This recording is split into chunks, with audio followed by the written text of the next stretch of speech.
With some saying Astralis have solved Counter-Strike, and everyone wants a good entry fragger, I thought I'd look at today how Dupreeh and Magisk really open up sights for Astralis, and how there's a little bit more to it than just simply tapping heads. Don't know how to build a team from scratch or find good teammates? DreamTeam.gg, the ultimate team building platform.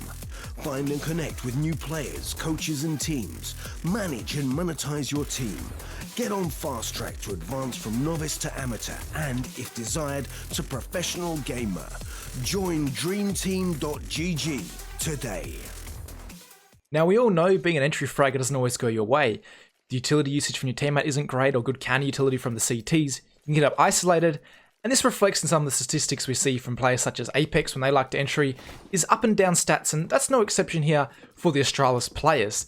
However, I'm going to start with a nice positive example showing you basically a perfect two-man entry onto the A side of Inferno between Dupreeh and Magisk, playing together quite nice, and this is how you ideally want to play this round. However, I want to start off with how simple this round is from Astralis, and this probably plays into the fact of why it's so basic. So we've seen right now basically one smoke onto arch side and one flash up middle. And if you're the CTs right now, you're thinking, okay, sweet, they've just taken a little bit of brackets control, very standard from the T side, just to take control of this kind of area. Then we'll look at all the utility Astralis have left. Presumably, you'd think, okay, they're just going to back off now and execute somewhere else. They've got the map control they want. They can hit A, maybe force a Storyteller to play over his stickers on his way back here. However, Astralis think, let's just go straight off this. Maybe they knew that there was a lot of B control coming in early on, which is ideal almost for Dupreeh and Magisk entering onto the site because they hit very little resistance. Again, lots of flashes on the team, on the mouse sports side. They only use one of them because, again, they just presume they're probably just getting brackets control. They'll relax for a bit. However, they just go straight into the site, which makes it an ideal situation for Magisk and Dupreeh. So the flash comes in. I'm going to focus on where these two players are aiming right now. So Magisk is checking out the right side of the site along with Pit, while Dupreeh is checking onto the site. And this is a very standard way the two players will entry onto a site. Again, especially in this kind of scenario where you can have a crossfire from Pit, players just peeking out from each other as Oscar and Rops would ideally want to do.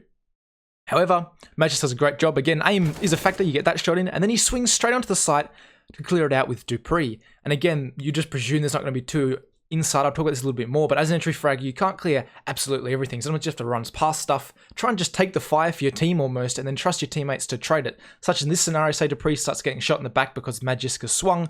You just presume the third player in a device is going to clear out that pit area, and hopefully everything works okay, especially after getting this first initial entry. But notice right now how Magisk and Dupreeh move. So Magisk is going to sit here and clear the site, and at the same time, Dupreeh just keeps rapping. He keeps going around the site. They want to clear out the whole of the site together. You just notice as their crossfire comes in, this clear comes in, Magisk also runs onto the site, gets taken out, and again, great trade from Dupreeh. He's getting all the openers here. Just great overall teamwork. And that's the perfect example right now. Magisk runs onto the site, clearing it from this angle. Dupreeh clears it from this angle, so there's nowhere left for that last player and Oscar to hide. Magisk gets killed, and then the trade comes in from Dupreeh. Device is able to come back. Glave's got this. He's been lurking over there, applying pressure so no one can rotate in. And Chris J's left in a very sticky situation. So that's the perfect example. That's how, in an entry fragger's ideal world, all entries would go. But they do often hit some rougher patches with more counter utility and flashes from the opposing team. So how do Magisk and Dupreeh react when this utility does come in?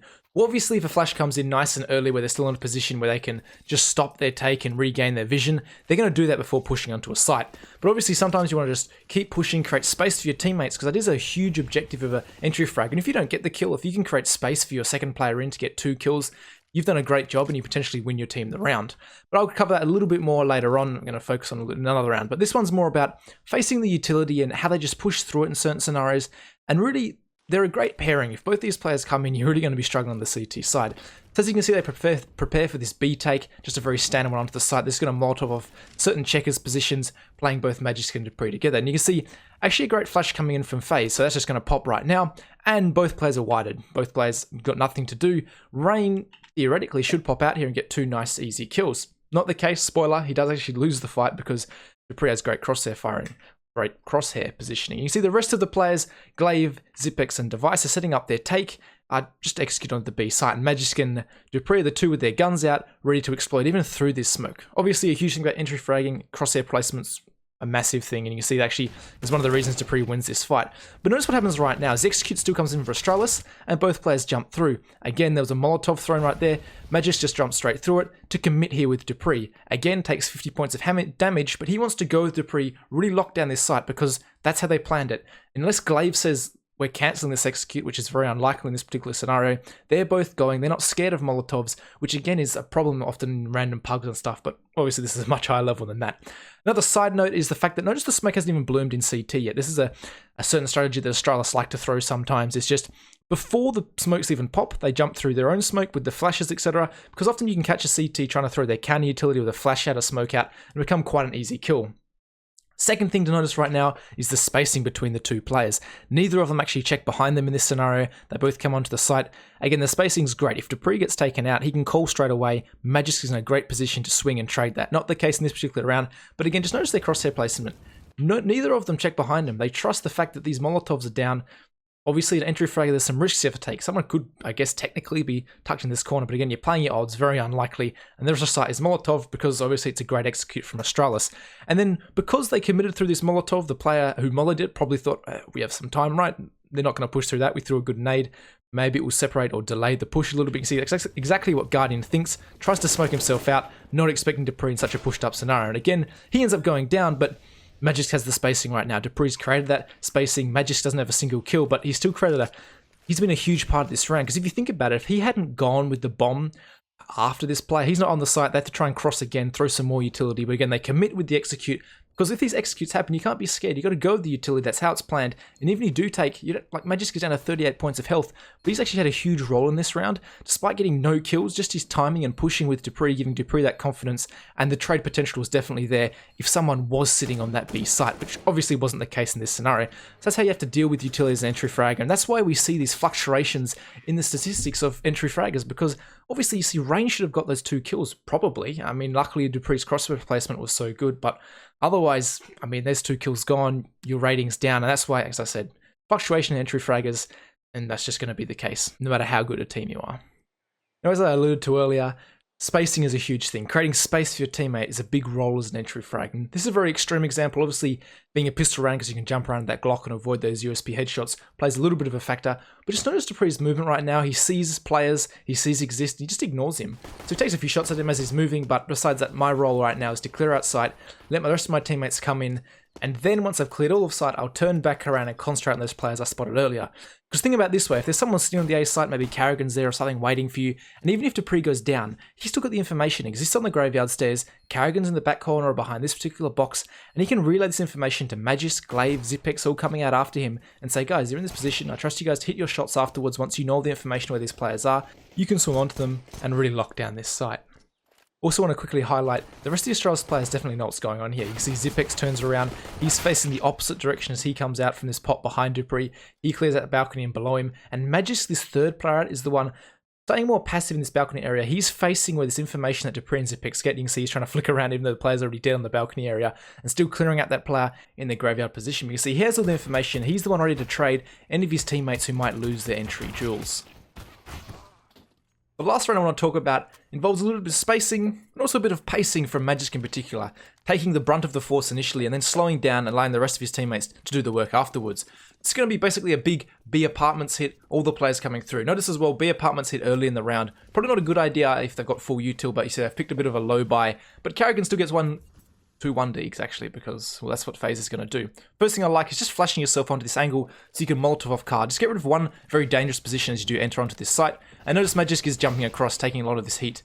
Carrigan, 2 nice 1-deeks. Dupreeh's going to try and fight him, and he gets taken out. Magisk again, notice he's not relaxing right now. He wants to apply pressure straight away to these FaZe players and try and lock this down. We can see Rain's coming in on the rotate. They want to try and lock this site down as fast as possible. Don't allow these rotations in, and that's just the timing of it all. Also, another thing to notice about the B side of Mirage in particular is you can basically attack from these 3 different avenues. You can attack down here, in the middle, and then also on this left-hand side.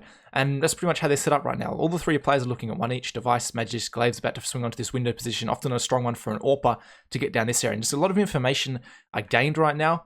Magisk, though, does fall off his kind of alleyway as soon as he gets the information that Carrigan hasn't swung out to Van, or onto the bench, sorry. He wants to get this information. He comes back to the middle as soon as he sees Carrigan, and ends up finding himself 2 kills. Again, a very important laneway of information because you can monitor anyone jumping out this window, such as Rain was attempting to in this scenario.